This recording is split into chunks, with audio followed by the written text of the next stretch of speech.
আসসালামু আলাইকুম।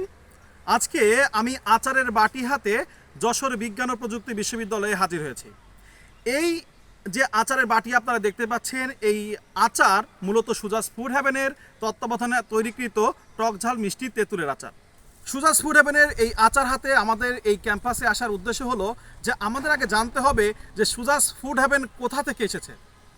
এই যশোর বিজ্ঞান ও প্রযুক্তি বিশ্ববিদ্যালয়ের খাদ্য প্রকৌশল বিভাগের ছাত্র ছিলেন আমাদের বিএম সুজাউদ্দিন ভাই, এবং বিগত 3টা বছর ধরে অধ্যয়নের পাশাপাশি তিনি এই খাদ্য বিভাগটাকে নিয়ে তিনি আসলে চিন্তা করেছেন যে কীভাবে এখান থেকে একজন উদ্যোক্তা হয়ে তিনি কাজ করতে পারেন, খাদ্যকে কিভাবে উনি আরও বেশি প্রসেস করে মানুষের স্বাস্থ্য সুরক্ষার কথা চিন্তা করে উনি এগোতে পারেন।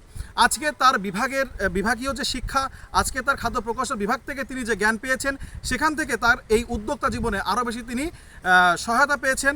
আজকে তার শিক্ষক মণ্ডলী থেকে শুরু করে তার সহপাঠীগণ এবং তার ছোট ভাই বড় ভাই, আজকে সকলের ভালোবাসায় তিনি সমাদৃত এই যশোর বিজ্ঞান ও প্রযুক্তি বিশ্ববিদ্যালয়ের।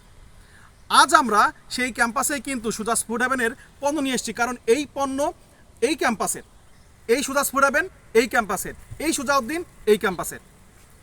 সকলের কাছে আমি একটি আবেদন রাখবো যে আপনারা কিন্তু এই যে আমাদের নতুন সংযোজন আমাদের নিজেদের তত্ত্বাবধানে, অর্থাৎ সুজাস ফুড হ্যাভেনের যে খাদ্য প্রকৌশলগণ আছে তাদের নিজস্ব তত্ত্বাবধানে কিন্তু এই আচারটা তৈরি করা হয়েছে, এবং এই আচারের কিছু বিশেষত্ব আছে যা আপনারা সুজাস ফুড হ্যাভেনের বিভিন্ন কন্টেন্টে আপনারা দেখতে পাবেন। তো আমি আপনাদেরকে বলবো যে আপনারা কিন্তু এই সুজাস ফুড হ্যাভেন থেকে এই পণ্য ক্রয় করতে পারেন, একবার হলে এটা ট্রাই করতে পারেন, কারণ এটার স্বাদ একটা অনন্য স্বাদ। ধন্যবাদ জানাচ্ছি আপনাদের সকলকে। সুজাস ফুড হ্যাভেনের সাথেই থাকবেন।